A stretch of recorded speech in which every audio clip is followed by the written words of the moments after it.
Hello everyone, and welcome to our quick and dirty introduction to copyright in music, brought to you by Tune. In this episode, we cover how the music business works, what the deal is with publishers and labels. In episode 1, we learnt that the music industry is actually the music industries, with two distinct sides, the publishing industry and the recording industry.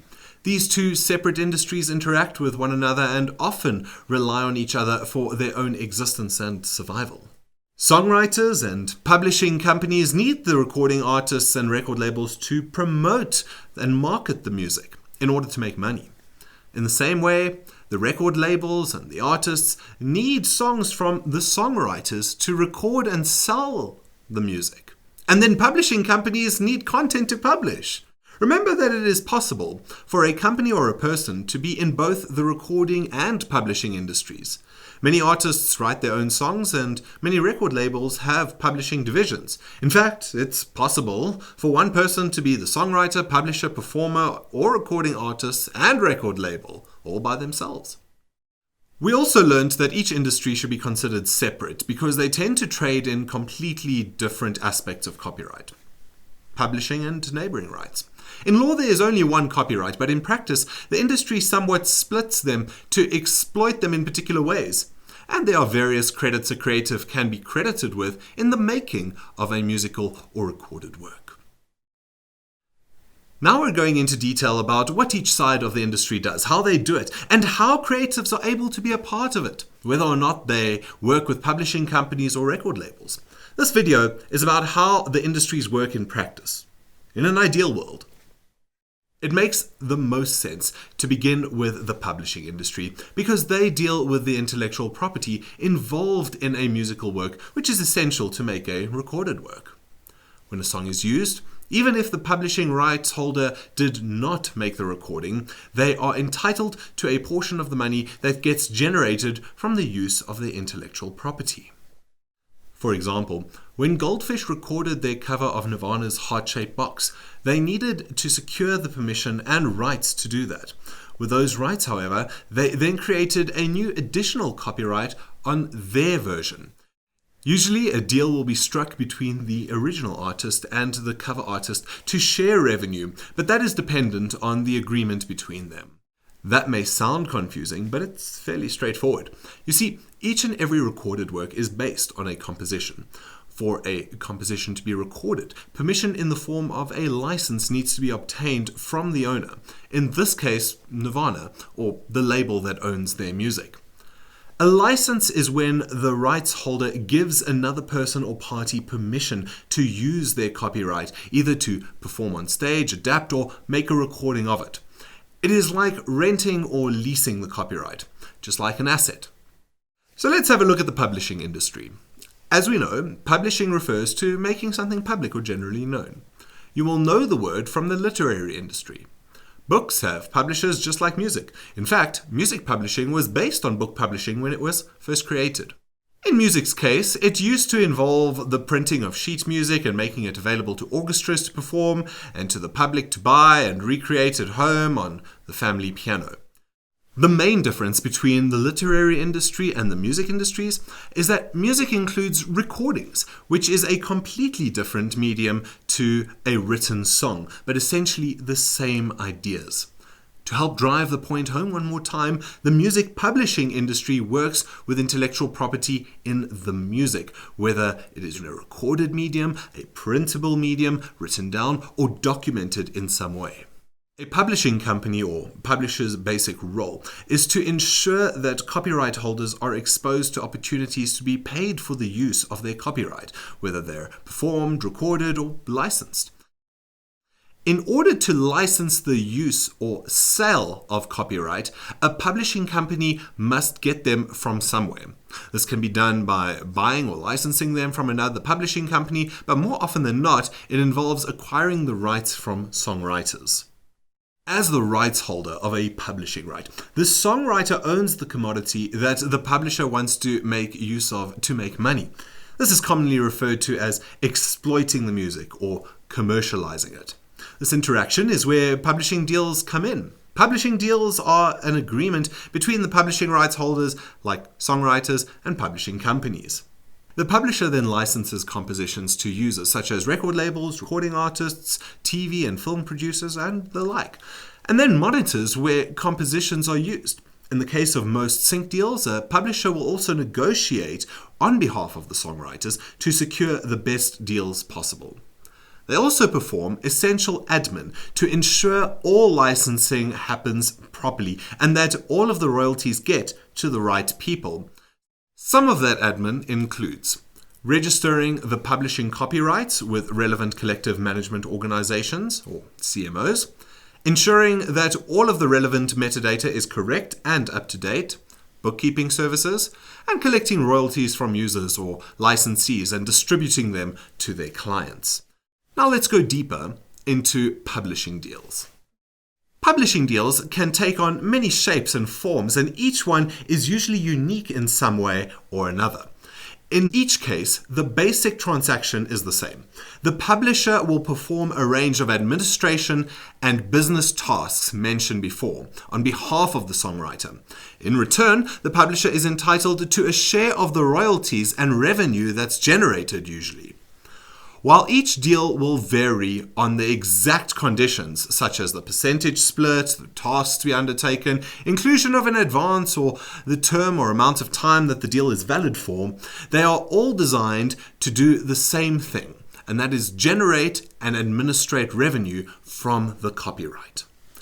Like any contract, publishing deals should be considered very carefully and thoroughly, and should be negotiated so that the songwriter gets the best deal possible. Under most publishing deals, the songwriter and the publishing company share claims to the copyright. This is done through licensing, revenue, exclusivity, and/or royalty agreements. Less often, they may opt for co-ownership, though this comes with its own issues. You can consider it like this. Rights equal royalties. Whomever owns the copyright should get the royalty unless there's an agreement to the contrary. And there are a lot of those.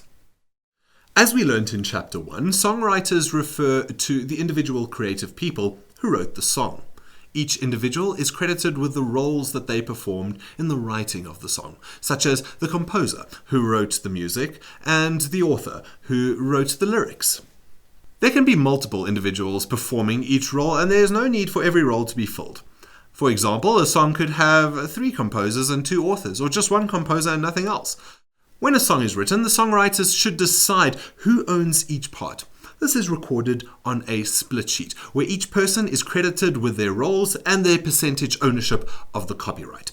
Should being the operative word, as it's often neglected, leaving the writers to duke it out in some form of tribunal when a dispute eventually arises. You may have heard people referring to credits on a song or an album. These splits and roles are what they're talking about.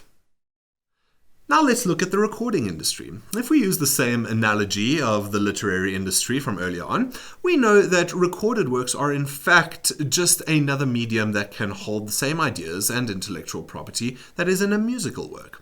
Just like an audiobook contains the same story as the printed version, but it's definitely not a book. We know that the record industry relies on publishing right holders, like songwriters, to create musical works that can be recorded. In fact, their business model is fairly similar to that of the publishing industry, except they exist to sell or license the use of recorded works, not musical works. A record label's main job is to ensure that artists and neighboring rights holders are correctly compensated for the use and sale of their works. This involves signing recording deals with neighboring rights holders, like recording artists, who assign the rights to the record label with permission to exploit them. In most cases, the record label will pay a recording budget for the recording sessions to claim ownership of them. The label then proceeds to license the use of the recordings and sell them in various formats such as digital downloads, CDs, and vinyls to music fans. This involves a lot of promotion, which the label normally pays for, as well as packaging the recordings into each format and distributing them to the point of sale where fans can access them. It could be done by the publisher too, depending on the agreements. Lastly, they perform the same admin tasks as publishing companies to ensure that all licensing happens properly and that all of the royalties get to the right people. Who are these creative people, the artists? Recording artists are creative rights holders of the recording industry, and they are musical artists that play musical instruments and sing on recordings and in live performances. Many of them are also songwriters, meaning they exist in the publishing industry too. Just like songwriters, they are credited with roles that they perform in the creation of the recording. Notably, these roles are featured artist, non-featured artist, or other featured artist. The feature artist is the main artist whose name the work will be released under. Non-featured artists are like session musicians or studio producers. And other featured artists are guest recording artists credited within the song title. For example, song title featuring other featured artist. Just like publishing credits, each role can be filled with multiple individuals. For example, if a band records a song together, they all qualify for a featured artist credit.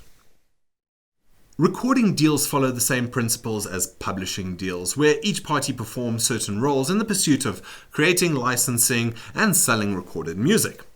There are many types of record deals. Some stipulate that the record label owns everything that the artist produces, including their image and name, which entitles them to a large percentage of all of the revenue that the artist makes.